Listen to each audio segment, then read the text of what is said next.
Insulin எடுத்து உங்க sugar levels குறையலையா? இந்த 7 மிஸ்டேக்ஸை பண்றீங்களா அப்படின்றத நோட் பண்ணிக்கோங்க. நான் உங்க doctor Subhashini, Swasi diabetes natural hospital, Madipakkam, Chennai. Swasi health spot channel viewers அனைவருக்கும் வணக்கம். இன்னைக்கு இந்த வீடியோல நம்ம இன்சுலின் எடுத்தும் எனக்கு வந்து சுகர் லெவல்ஸ் வந்து எப்பயுமே குறையல, ஹையா தான் காமிக்குது, ஏன் இன்சுலின் எடுத்தும் எனக்கு குறையல அப்படின்றத தெரிஞ்சுக்கணும் ஆர்வம் இருக்கும் எல்லாருக்கும் இந்த வீடியோ. கண்டிப்பா இன்சுலின் எடுத்துட்டும் உங்களுக்கு வந்து சுகர் லெவல்ஸ் குறையல அப்படின்னா கண்டிப்பா நீங்க இந்த 7 விஷயத்த செய்யக்கூடிய நபரா தான் இருப்பீங்க. அந்த 7 விஷயம் என்னென்ன அப்படின்றத இன்னைக்கு நான் உங்களுக்கு கிளியரா எக்ஸ்பிளைன் பண்றேன். ஃபர்ஸ்ட் விஷயம் என்ன அப்படின்னாலே ஒரு வந்து அலட்சியம் இருக்கும். இன்சுலின் நான் தான் எடுத்துக்கிறேன் இல்ல, அதனால நான் என்ன உணவு வேணா எடுத்துக்கலாம், எப்படி வேணாலும் எடுத்துக்கலாம், என்ன டைம்ல வேணாலும் நான் எடுத்துக்கலாம் அப்படின்ற ஒரு அலட்சியம். இந்த அலட்சியமே உங்களுக்கு வந்து உங்களோட சுகர் லெவலை வந்து கண்ட்ரோல் பண்ண விடாம தடுக்குது அப்படின்னு சொன்னா உங்களால நம்ப முடியுதா? இல்லையா?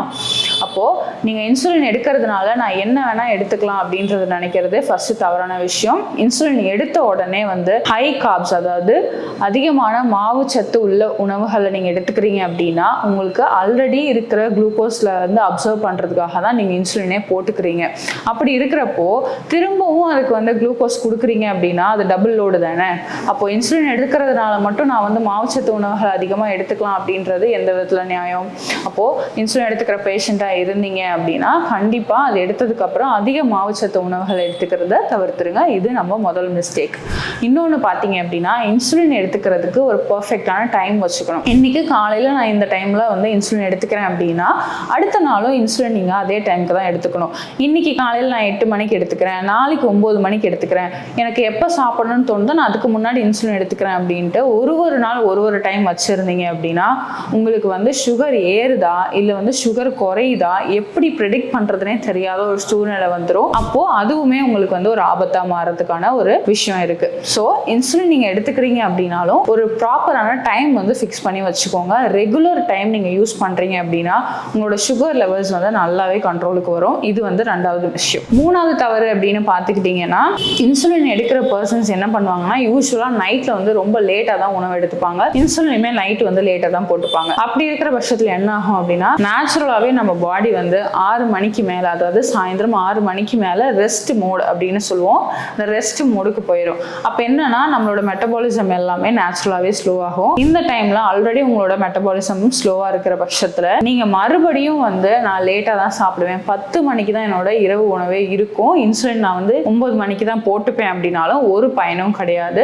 காலையிலயும் உங்களோட FBS அதிகமாக தான் இருக்கும், நைட்டும் உங்களுக்கு சுகர் வந்து ப்ராப்பரா மேனேஜ் ஆகிருக்காது. இது நம்ம பண்ற மூணாவது தவறு. அடுத்தது பாத்தீங்க அப்படின்னா நான் இன்சுலின் எடுத்துக்கிறேன் இல்லையா, அதனால வந்து நான் வந்து உணவு எடுத்துக்கணுன்ற அவசியம் இல்லை, இல்லைனா வந்து உணவு எடுக்காம இருக்கீங்க அப்படின்னா இன்சுலின் போயிட்டு உங்களோட செல்ஸ்ல இருக்க எல்லா குளுக்கோஸையும் அப்சர்வ் பண்ணதுக்கு அப்புறமும் பாக்கி இருக்கிறதுக்காக என்ன பண்ணும் அப்படின்னா உங்களோட லிவர் வந்து எக்ஸ்ட்ராவா வந்து குளுக்கோஸ் வந்து செக்ரேட் பண்ண ஆரம்பிச்சிடும். அதனாலையும் வந்து உங்களோட பிளட் லெவல்ஸ் நீங்க எடுத்து பார்க்கும் போது உங்களோட சுகர் லெவல்ஸ் வந்து அதிகமா இருக்கும். இதுவுமே ஒரு மிக தவறான செயல் தான். ஸோ இன்சுலின் இன்ஜெக்ஷன் எடுத்துக்கிறீங்க அப்படின்னா இன்சுலின் போட்ட உடனே மேக்சிமம் ஒரு 20 மினிட்ஸ்ல நீங்க சாப்பிட்டுருக்கிற மாதிரி பார்த்துக்கோங்க. இந்த கேப் வந்து ரொம்ப குரூஷியலான கேப் அப்படின்னே சொல்லுவோம். ஸோ இன்சுலின் போட்டீங்கன்னா மேக்சிமம் 20 மினிட்ஸ் உடனே வந்து நீங்க டயபெட்டிஸ்க்கான உணவுகள் எதுவாக வேணா இருக்கலாம், அந்த பாரம்பரிய உணவு வகைகளாக இருக்கலாம், இல்லைனா காய்கறிகளாக இருக்கலாம், இல்லை என்ன உணவு நீங்கள் எடுத்துக்கிறீங்களோ 20 மினிட்ஸில் நீங்கள் எடுத்துக்கிறது ரொம்ப குரூஷியல். நெக்ஸ்ட் மிஸ்டேக் நம்ம பண்ணுறது என்னவா இருக்கும்னு பார்த்தீங்கன்னா யூஸ்வலாகவே நம்ம வந்து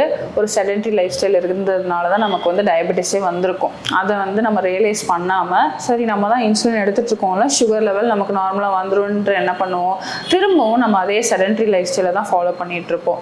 ஸோ இன்சுலின் எடுத்தாலும் சரி நீங்கள் என்ன பண்ணணும் அப்படின்னா ஒரு போஸ்ட் மீல் 12 மினிட்ஸோ 10 மினிட்ஸோ மினிமம் வந்து ஒரு 10 நிமிஷமாச்சு நீங்கள் வந்து வாக் பண்ணணும். குளுக்கோஸ் வந்து ப்ராசஸ் பண்ணுறதுக்கு நம்ம சப்போர்ட் பண்ணி கொடுக்குற மாதிரி. ஸோ எக்ஸ்ட்ரா பர்டன் உங்கள் உடம்புக்கு கொடுக்காம நீங்கள் கொஞ்சம் வந்து அந்த வாக் பண்ணுறது மூலயமாவே உங்களோட சுகர் லெவல்ஸை கண்ட்ரோல் பண்ண முடியும். இது வந்து மருந்து எடுத்துக்கிட்டாலும் சரி, இன்சுலின் எடுத்துக்கிட்டாலும் சரி, என்ன விதமான இதுவாக இருந்தாலும் சரி, உங்களோட டயபெட்டிஸ் பேஷண்ட்டாக இருக்கீங்க அப்படின்னாவே உங்களோட ரொட்டீனில் வந்து ஒரு வாக்கிங் அப்படின்றது வந்து டெஃபினெட்லி இருக்கிற மாதிரி நீங்கள் பார்த்துக்கணும். இந்த மிஸ்டேக்கும் தவிர்க்கிறது மூலயமா உங்களோட சுகர் லெவல்ஸை நீங்கள் நார்மலுக்கு கொண்டு வர முடியும். அடுத்தது பார்த்தீங்கன்னா எனக்கு பசியே எடுக்கல, இப்போ வந்து எனக்கு சாப்பிட்ற டைம் ஆனால் எனக்கு பசி எடுக்கல, நான் இன்சுலின் மட்டும் போட்டுக்கிட்டேன் அப்படின்னா தயவு செஞ்சு அதை பண்ணாதீங்க. உங்களுக்கு பசி எப்போ வருது அப்படின்றத பார்த்துட்டு அந்த டைமில் தான் நீங்கள் சாப்பிட்றது நல்லது. ஸோ பசி எடுக்கும் போது நீங்கள் சாப்பிட போகிறீங்கன்னு உங்களுக்கு தெரிஞ்சதுக்கப்புறம் இன்சுலின் போட்டுக்கிட்டு நான் சொன்ன மாதிரி 10 to 15 மினிட்ஸ் கேப்புக்குள்ளே நீங்கள் வந்து ஒரு உணவை எடுத்துக்கோங்க. எனக்கு வந்து பசியை எடுக்கலை அப்படின்ற பட்சத்தில் நான் இன்சுலின் போட்டுட்டு பசி வர்றதுக்காக வெயிட்டும் பண்ணாதீங்க, பசி வராமல் உணவுமே எடுத்துக்காதீங்க. இந்த ஒரு தவறை நீங்கள் கண்ட்ரோல் பண்ணுறது மூலயமா உங்களோட டோட்டல் ஜீரண மண்டலம் வந்து ப்ராப்பராக ஃபங்க்ஷன் ஆகும். அதனால் உங்களோட குளுக்கோஸ் அப்சார்ப்ஷன் வந்து நல்லாவே நடக்கும். இன்னொரு விஷயம் அப்படின்னு பார்த்தீங்கன்னா ஹைலி ப்ராசஸ்டு ஃபுட்ஸ். இதில் நம்ம என்னெல்லாம் சொல்லலாம் அப்படின்னு பார்த்தீங்கன்னா கேனில் வருது, டின்ல வருது, பாட்டில் ட்ரிங்க்ஸு, அதுக்கப்புறமா வந்து சோடாஸு, அதுக்கப்புறம் பேக்கேஜ்டு ஃபுட்ஸு, இந்த மாதிரி உணவுகள் எல்லாத்தையும் நான் இன்சுலின் போட்டுக்கிறேன் அப்படின்ற ஒரே காரணத்தினால நான் எடுத்துக்கலாம் அப்படின்னு மட்டும் நினச்சிடாதீங்க. இன்சுலின் வந்து உங்களோட பாடியில் ஆல்ரெடி இருக்க குளுக்கோஸை நம்ம கண்ட்ரோல் பண்ணுறதுக்கு தான் கொடுக்குறோமே தவிர இதுக்கு மேலேயும் நீங்கள் வந்து தவறான உணவுகள் எடுத்துக்கலாம் அப்படின்றதுக்கான லைசன்ஸு அது கிடையாது. அதை நீங்கள் வந்து கிளியராக புரிஞ்சுக்கணும். இன்சுலின் எடுத்தால் வந்து என்னால் ப்ராசஸ்டு ஃபுட்ஸு மற்ற என்ன வேணாலும் நான் சாப்பிடலாம் அப்படின்றதுக்கான லைசன்ஸ் இன்சுலின் கிடையாது. ஸோ இதையும் நீங்கள் கவனத்தில் வச்சுக்கோங்க. இப்போது இந்த 7 தவறை வந்து நீங்கள் பண்ணுறீங்களா இல்லையான்றதை நோட் பண்ணிவிட்டு அதை சேஞ்ச் பண்ணிக்கோங்க. கண்டிப்பாக இன்சுலின் எடுத்தாலும் சரி, மருந்து எடுத்தாலும் சரி, உங்களோட சுகர் லெவல்ஸை மெயின்டைன் பண்ணுறதுக்கு இது உங்களுக்கு ஹெல்ப்ஃபுல்லாக இருக்கும்.